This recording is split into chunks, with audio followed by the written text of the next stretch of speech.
Quando eu vi, é essa. Aleluia. Não precisa ter pressa. Eu esperei 1 ano. Grande Deus. Eu pensei que nunca mais eu ia ver.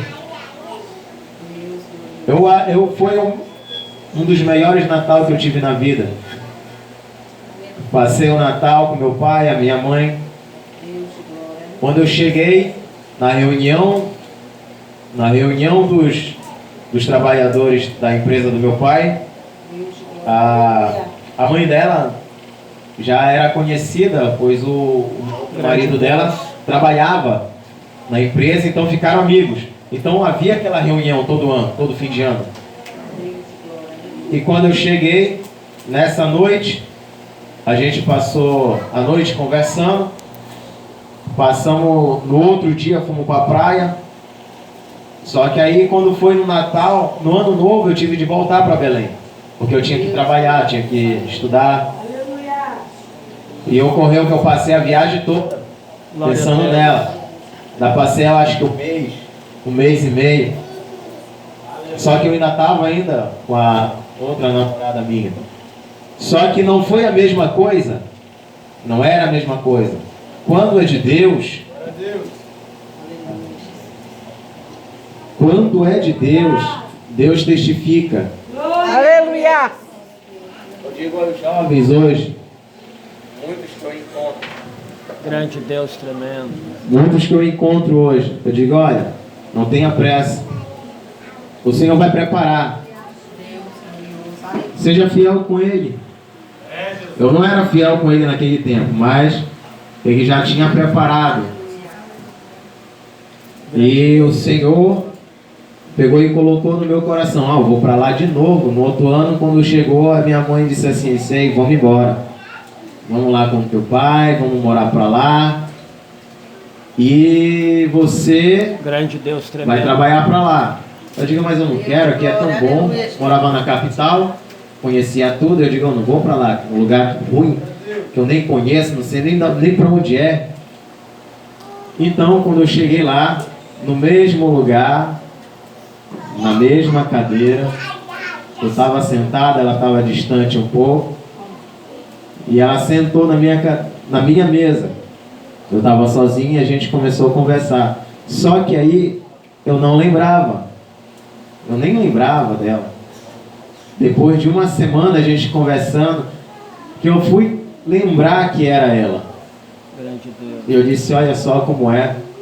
Depois de 1 ano, a gente foi, se conheceu, conversamos, brincamos, se divertimos. E Deus novamente ali, alinhou. E de lá para cá, a gente viveu feliz um tempo. Só que o inimigo é astuto. Quando ele sabe que o projeto é de Deus, quando ele sabe que o Senhor está ali na direção, ele tenta e arma todo tipo de cilada, ele arma e faz todo tipo de prato para você pegar e cair, para haver uma desunião. Então, como eu disse, Abigail, ela era sábia. E todo o tempo, eu tinha visão curta. Tinha visão curta para as coisas. Só que a gente já havia trilhado uma meta. Foi tanto que, quando a gente começou a vida, a gente morava num pedacinho do tamanho desse quadrado aqui, dessa coluna aqui até aqui assim. E eu digo que foi uma vitória, porque como a gente eu não ganhava muito, ainda era aprendiz, e ela já tinha uma cabeça já, meu Deus, tremenda. Ela sabia o que queria, ela sabia aonde queria chegar, só que eu queria só o momento. Não, vamos viver. Só que eu já queria algo mais, já queria uma família, eu já sabia o que eu queria. Foi tão tremendo que depois disso a gente já começou a projetar o nosso caminho. Não, nós vamos comprar um terreno, nós vamos construir a nossa casa. Aleluia. Só que aí houve muitos empecilhos. Só que ela sempre foi sábia. Sempre foi sábia. E eu era um pouco mais cabeça dura. Um pouco mais cabeça dura. Creio eu que eu não sabia o que era entender o lado de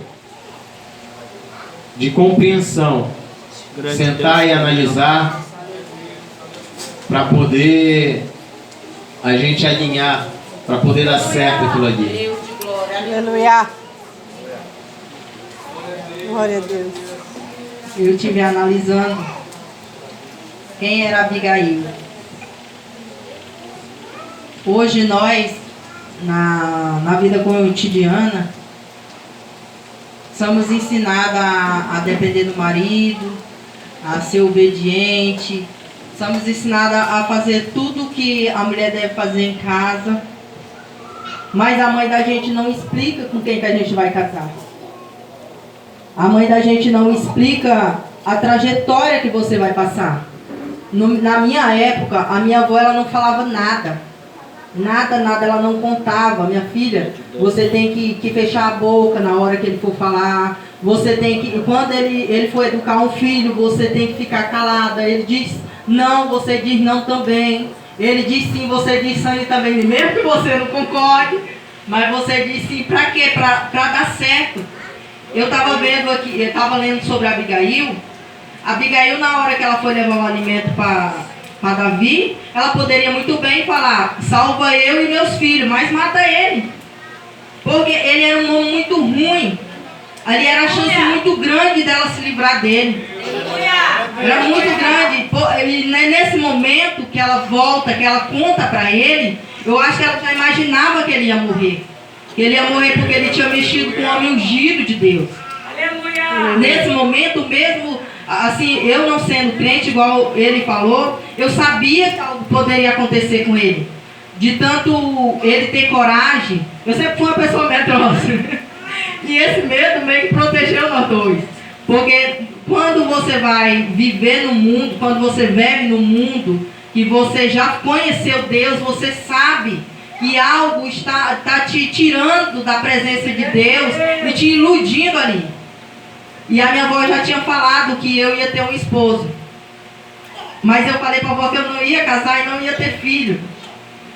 Porque para fazer tudo que o homem queria, cuidar de filho, aquela coisa toda, eu falava para a avó, não vou viver desse jeito. Eu sou dependente, eu sou dona de mim, eu já tinha um futuro, eu já tinha sido mandada em casa, eu já trabalhava, eu já sabia de onde tirar meu dinheiro. Então, de uma hora para outra, ser dependente de um homem, que muita mulher fala assim para mim, ó, é complicado largar o trabalho. Para mim também foi. Deu muito trabalho ter que chegar para o nego e falar, meu bem, eu preciso de R$10 para comprar alguma coisa. Era uma tortura de chegar e falar assim, me dá R$10. Isso aí nunca entrava na minha cabeça. Como é que eu vou pedir R$10 para esse homem ele dizer não? Meta a mão na cara dele. Na minha época, no mundo, não tinha esse negócio comigo não. Aí eu falei para a avó, vó, o meu esposo está trabalhando e eu não estou conseguindo arrumar trabalho, eu vou largar e vou embora. Aí a avó falou assim para mim, larga? Pode largar, mas tu larga porque tu nunca mais vai achar outro, porque esse daí foi eu que orei. Aí eu fiquei pensando assim, eu falei, aí ele mesmo assim, ele insistiu, ele nunca gostou que eu trabalhasse, ele fala que gosta, mas ele não gosta. Aí toda vez que eu arrumava um emprego, o nego ia me deixar, ia me buscar, ia me deixar, ia me buscar, e aquilo, tinha patrão que não gostava. Oxi, se tem um homem é ciumento. Esse homem é muito ciumento, mas é porque ele gostava de me deixar e me buscar. buscar. Mas eu ficava com tanta raiva daquilo. Eu falei, por que ele faz isso? Tinha vez que eu tava perdido nele para chegar primeiro em casa. E aí eu, na verdade, diante do nego, assim, eu ainda não tinha gostado de ninguém. Eu ainda não tinha entendido o que é gostar de uma pessoa. Sentar e a pessoa falar assim, não, eu vou cuidar de ti. Ele morria de ciúme do meu cabelo era grandão. E quando eu morava com a minha avó, ela não deixava cortar. Falei, na hora que eu sair debaixo da mão da avó, arrumar um marido, vou cortar igual um piriguete, bem aqui assim em cima. Casei com o nego, ele tinha um certo de dormir debaixo do cabelo. Falei, agora como é que eu vou cortar o cabelo? Nega, não corta o cabelo. Se tu cortar o cabelo, o casamento acaba. Eu falei, meu Deus do céu. Falei pra avó, a avó falou assim, eu não falei que era de Jesus? Até a direção o homem já tem. Eu falei, Jesus, amado, vou largar. Porque é assim, ó. Quando os pais, você pode amar a pessoa tanto que você for. Mas teu pai aceitou, tu já cria ódio na pessoa.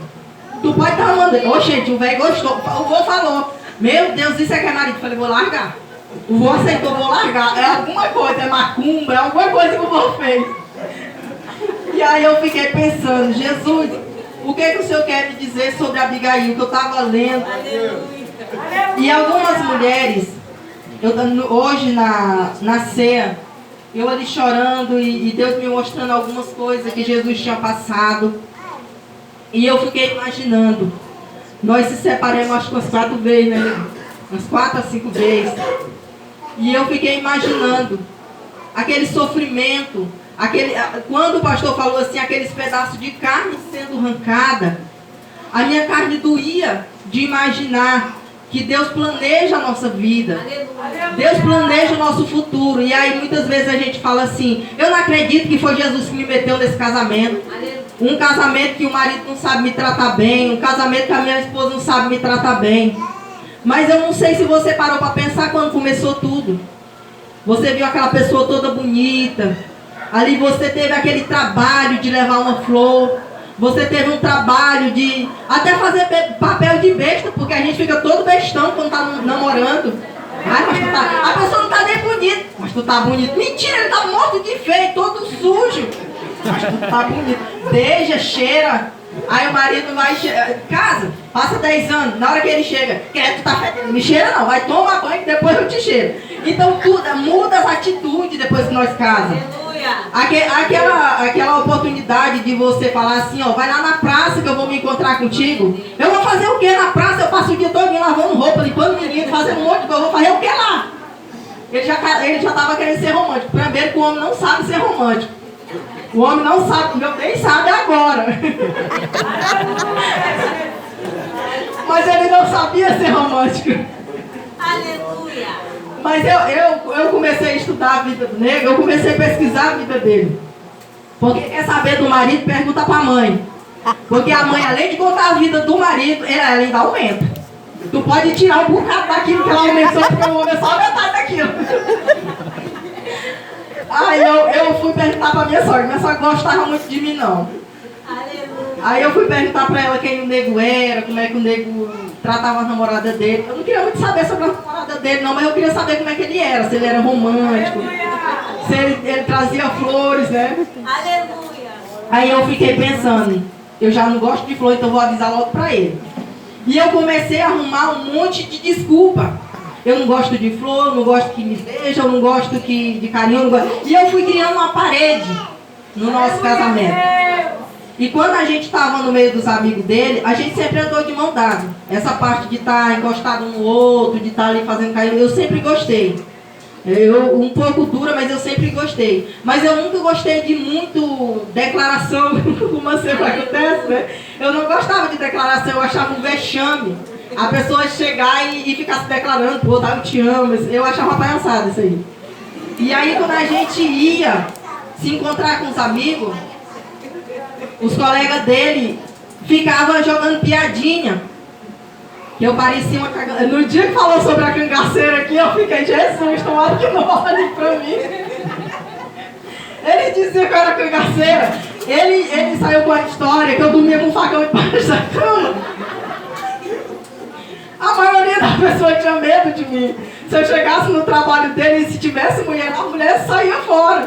Porque ficava com medo desse facão. Eu não lembro desse facão, se era um facão, se